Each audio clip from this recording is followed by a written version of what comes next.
네, 오늘 언약 비전 트립 말라기서입니다. 말라기서는 이제 구약의 마지막이죠. 오늘 우리 구약의 마지막까지 이렇게 달려왔습니다. 말라기는 포로 기한, 바벨론 포로 기한 100년 후에 이제 쓰여졌다.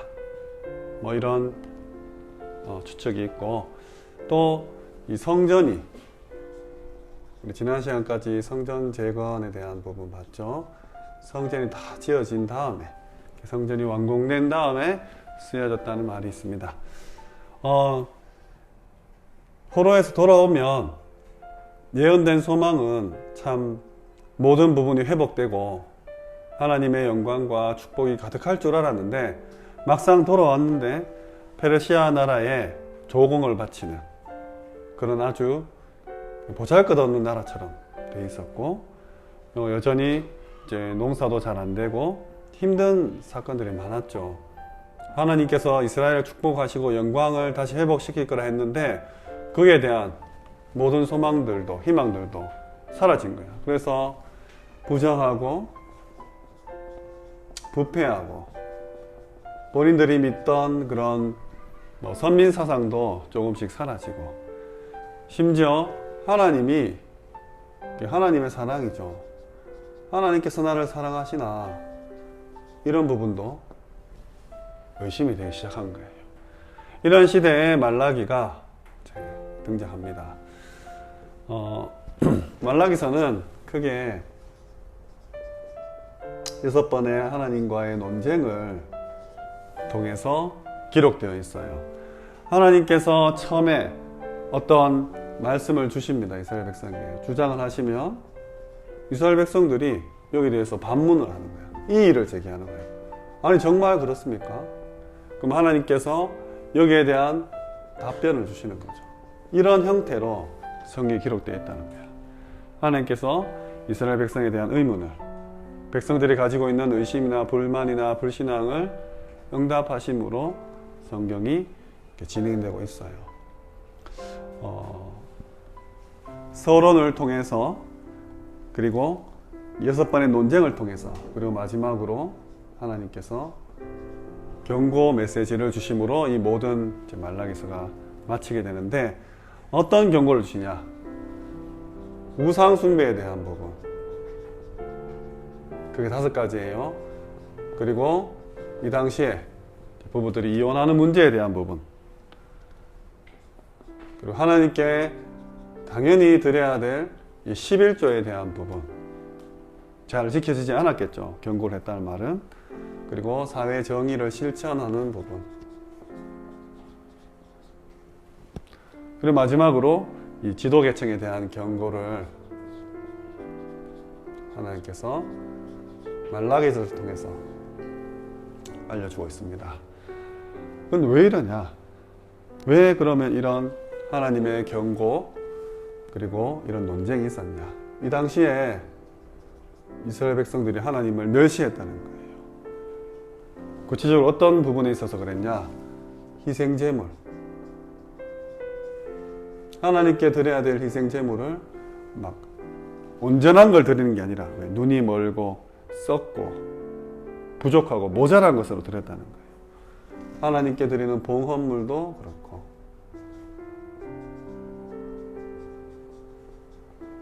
하나님께 소원하는 부분들도 온전하지 못한 채, 하나님을 두려워하지도 않고 하나님을 공경하지도 않고, 이 가운데 하나님께서 특별히 자기 자신을 시험해 보라고 한 게 있어요.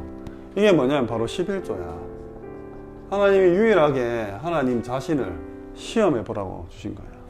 이 11조를 하나님께, 11조는 10분의 1이죠.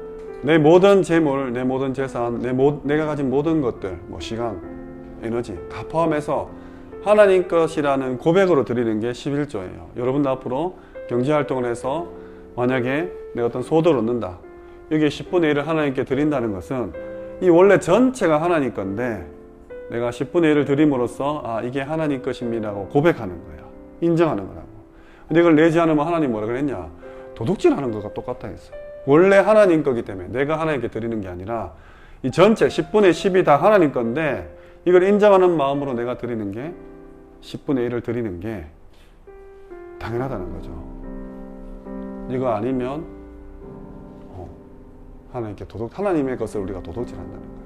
그래서 저주를 받는다고 기록되어 있어요. 대신 너희가 하나님께 11조를 제대로 드리면 하나님 시험해보라. 너희 집에 양식이 가득하게 넘칠 것이다. 한번 시험해봐라. 하늘의 문을 열고 복을 막 쏟아 부어 주겠다는 거예요. 이 땅에 쌓을 것이 없도록 이 복을 쏟아 붓는다. 너희의 토지 소산, 땅에 있는 소산들 하나님 얼마나 축복하는지 시험해 봐라는 거예요. 밭에 포도나무 열매 차고 넘칠 거다. 하나님이 직접 자신을 시험해 보라 한 내용이에요. 그러면서 끝으로 이 남은 자의 미래에 대해서 말씀 주시고 있습니다. 말라기에서 나오는 이스라엘 백성들의 미래는 4장 2절에서 3절에 잘 나오고 있는데 하나님의 공의가 해같이 떠오르고 하나님의 치료하는 광선이 우리에게 비춰져서 우리가 외양간의 송아지처럼 막 뛰어놀 것이다. 하나님 우리의 모든 것을 치유하시고 회복시킨다는 거예요. 그리고 우리를 괴롭히고 못 살게 굴던 악인은 어떻게 되냐? 발바닥 밑에 재처럼 만들겠다 했어요. 그래서 오늘 구약을 마무리하면서 하나님이 마지막 경고의 메시지 주시면서 또 소망의 메시지를 주세요.